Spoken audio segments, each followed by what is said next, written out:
নমস্কার। আমরা 90% অভিভাবক বা শিক্ষক শিক্ষিকারা যারা আছি, তারা আমরা ছেলেমেয়েদের কী শিক্ষা দেই? যে ভালো করে পড়াশুনো করো, লেখাপড়া শিখে যে গাড়ি ঘোড়া চড়ে সে, আর যে ভালো করে লেখাপড়া শিখবে সে বড় হয়ে চাকরি বাড়ি পাবে, সুখে থাকবে, ভালো থাকবে, কাজকর্ম করবে, টাকা পয়সা ইনকাম করবে এবং বাবা মাকে দেখতে পারবে, সুখ স্বাচ্ছন্দ্য পাবে। আর এই সুখ স্বাচ্ছন্দ্যের মূল কারণ কি? টাকা পয়সা। এটা উপার্জন করতে পারবে। এটা আমরা শিক্ষকরা, অভিভাবকরা কিন্তু আমরা ছেলে মেয়েদের এটা বলে থাকি।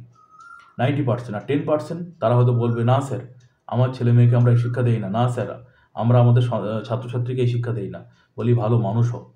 আচ্ছা, ভালো মানুষ হয়ে কি পেট ভরবে?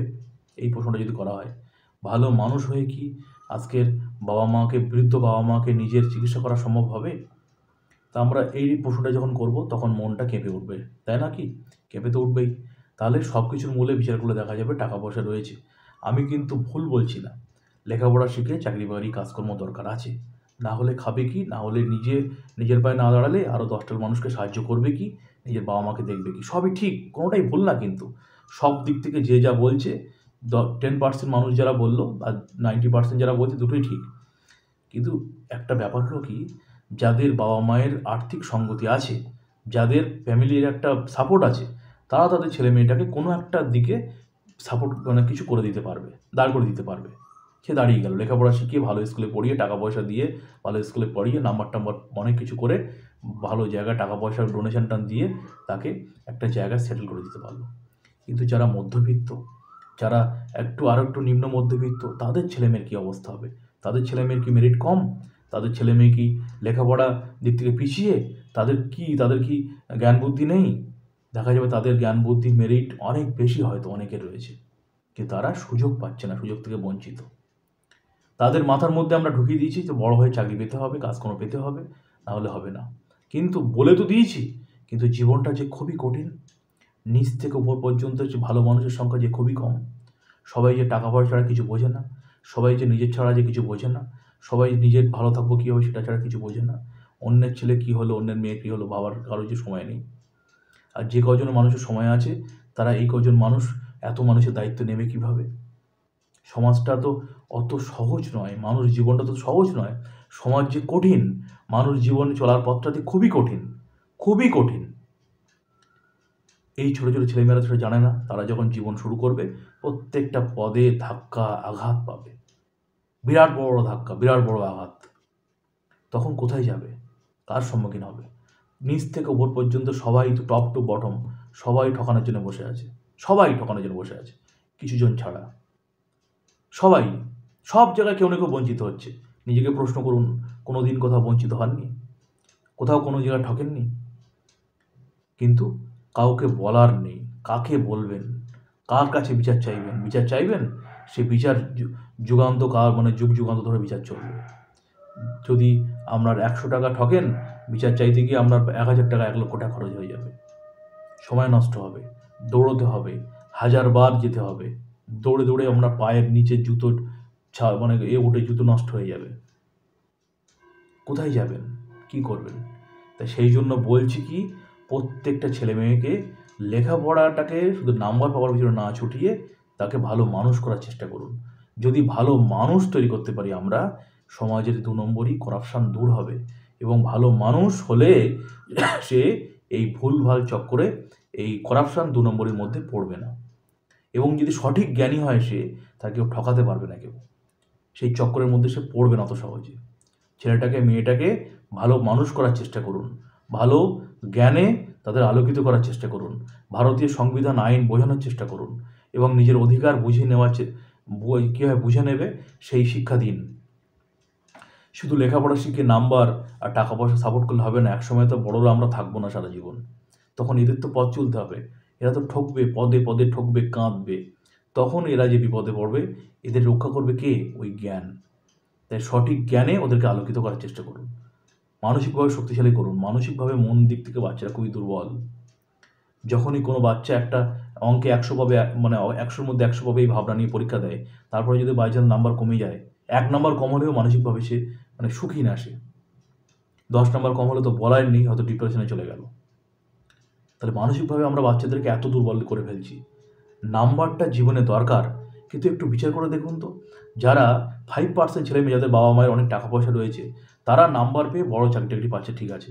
আর বাকি 95% যারা আছে, তারা যদি ওদের দেখে দৌড়তে থাকি, তাহলে আমাদের জীবনে কি হবে? এদের জীবনে কি হবে? এদের যেটা দরকার সেটা হলো কি, ভালো করে লেখাপড়া শেখার পাশাপাশি সব দিক থেকে সঠিকভাবে মানুষ হওয়া, শক্তিশালী হওয়া।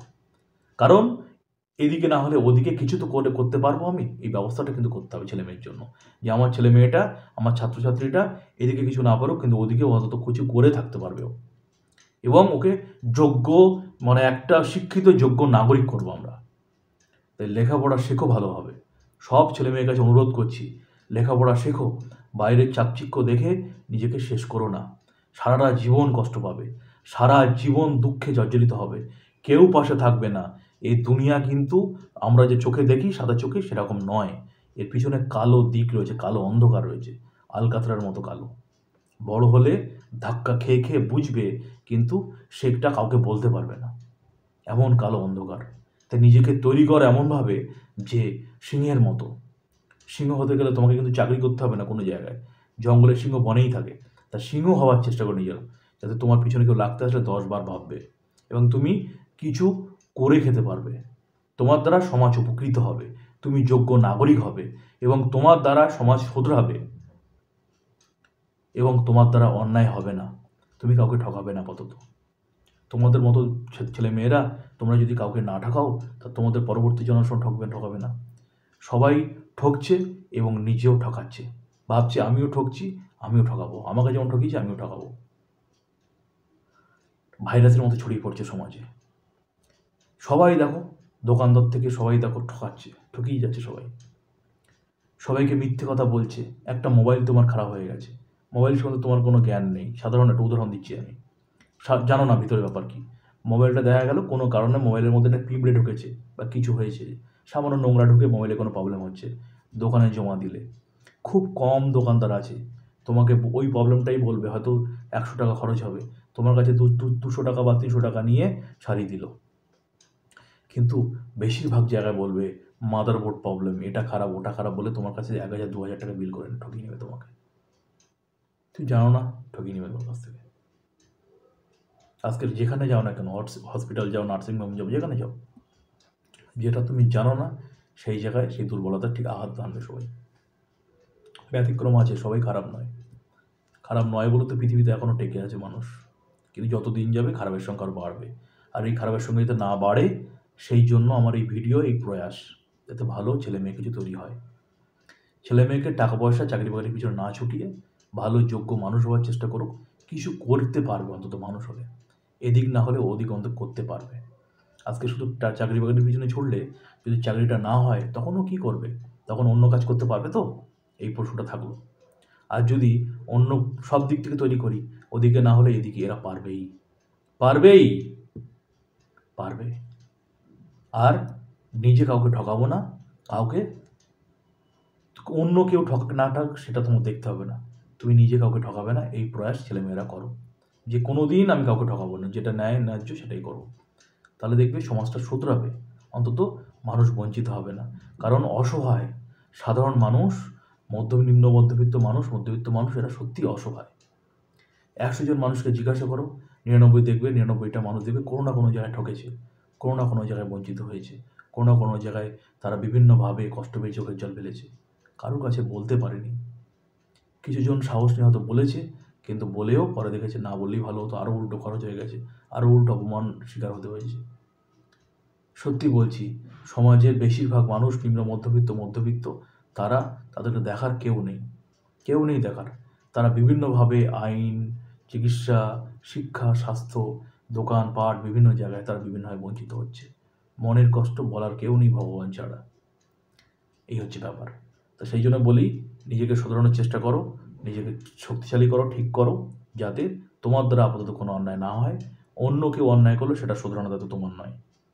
কেউ যদি অন্যায় করে তাহলে সেটা তোমার শোধরাতে হবে না, তুমি নিজেকে আগে শোধরাও, নিজেকে ঠিক করো। এরকম করলে সমাজ সংস্কার হবে, ছেলেমেয়েরা ভালো হবে, ভবিষ্যৎ প্রজন্ম একটু হলেও ঠিক হবে। নাহলে সবাই যদি নিজের কথা তোমরা ভাবো, নিজের কথাই ভাববে আর কারোর কথা ভাববো না, তাহলে এই সমাজ কিন্তু একসময় নষ্ট হবে। যার ফল তোমাদেরই ভোগ করতে হবে, তোমাকেই ভোগ করতে হবে। আগুন যদি জ্বালাও, সে আগুনের তাপে তোমাকেও পড়তে হবে। ঠিক আছে, এই কথাগুলো বললাম। সবাই সচেতন হও, সাবধান হও, খুব সচেতন হতে হবে সবাইকে, খুব সচেতন। অজানা কেউ ফোন করলে ফোন না ধরাই ভালো। 1 মিনিটের মধ্যে ফোন, কিছু কিছু যেমন আছে 1 মিনিটের মধ্যে ফোনটা 1 মিনিট বা 30 সেকেন্ডের মধ্যে কথা বলে অজানা হলে ফোন কেটে দেওয়াই ভালো। কোনো অজানা SMS লিঙ্কে টাচ না করাই ভালো। কোনো ব্যাংক থেকে ফোন করলে বলতে হবে যে ব্যাংকে গিয়ে কথা বলবো, কথা বলা যাবে না। কোনো কিছু কেনার আগে দেখতে হবে জিনিসটা তৈরি হয়েছে কবে আর বিক্রি হচ্ছে কবে, এটার জন্য লেখাপড়া শেখা দরকার আছে। কোনো কিছু কিনতে গেলে তার বিল নিতে হবে, বিলের সঠিক GST CGST আছে কিনা দেখে নিতে হবে, বিলের মধ্যে ওয়ারেন্টি কার্ড আছে কিনা দেখে নিতে হবে। কারোর মুখের কথায়, মিষ্টি কথায়, আজকাল দেখো না বিভিন্ন দোকানগুলোতে সুন্দর সুন্দর ছেলেমেয়েরা সব থাকে, তাদের কিন্তু ঠকানো হয় মানুষকে। তাদের রূপে, তাদের কথায় তুমি মোহিত হয়ে গিয়ে জিনিসটা কিনে ফেললে, পরে দেখলে তুমি ঠকে গেছো। তাই কারোর কথায় না ভুলে নিজের কাজে মন থাকে যেন, আর নিজের সঠিকভাবে জ্ঞানী হও যেন এগুলো করতে পারো। আজকে অনেক সাধারণ মানুষ ইংরেজি পড়তে পারে না, না পড়তে পারার ফলে কোনো নোটিশ বা ইলেকট্রিক বিল বা কিছু এলে অন্য জায়গায় যায় বা ভুল পদক্ষেপ নিয়ে ফেলে। ইংরেজিটা শেখার দরকার আছে। তাহলে কি শুধু লেখাপড়া আমরা কি শিখবো শুধু কি চাকরি বাকরির জন্য? না, সঠিকভাবে বাঁচতে গেলে, যদি জীবনে বাঁচতে চাও, প্রত্যেকটা মানুষকে লেখাপড়া শিখতে হবে। তাই সবাইকে বলছি, আমি শিক্ষক হয়ে হাত জোর করে বলছি, ছেলেমেয়েরা ভালো করে লেখাপড়া শেখো, ভালো মানুষ হওয়ার চেষ্টা করো। না হলে সারা জীবন বঞ্চিত হবে, সারা জীবন সবার দ্বারা শোষিত হবে। ইংরেজরা চলে গেছে, মানুষ হয়তো বঞ্চনা, সেই শোষণ হয়তো আমরা ভাবছি বন্ধ হয়ে গেছে, না, চলছে বিভিন্নভাবে, আরও দারুণভাবে, কঠিনভাবে চলছে। একটু খোঁজ নাও, একটু হসপিটালের বাইরে যাও, একটু নার্সিংহোমের বাইরে যাও, একটু মানুষের সাথে কথা বলো, বুঝতে পারবে মানুষরা নিঃস্ব হয়ে যাচ্ছে, ঠকে যাচ্ছে, জীবন শেষ হয়ে যাচ্ছে। বৃদ্ধ বাবা মার সাথে কথা বলে দেখো কি ভুল করেছে সারা জীবন তারা। বিভিন্ন মানুষ বিভিন্নভাবে বঞ্চিত, বিভিন্নভাবে তারা শোষিত। এবং আমরা যদি এখন আধ্যাত্মিক কথা বলি, যে যেমন কর্ম করবে সে ঠকবে, স্যার ঠিক কথা, যে যেমন কর্ম করে তাকে তো ঠকতেই হবেই, এটা তো চিরন্তন সত্য, তাকে করতেই হবে। কিন্তু এই যে ঠকছে যে মানুষটা, তার যে কপালে দুঃখ কষ্ট জুটছে, এটাও তাকে ভোগ করতে হচ্ছে অন্য মানুষের জন্য। যে ঠকাচ্ছে তাকে তো কর্মফল ভোগ করতেই হবে। সেই জন্য তো কঠিন কঠিন রোগের শিকার হচ্ছে সব।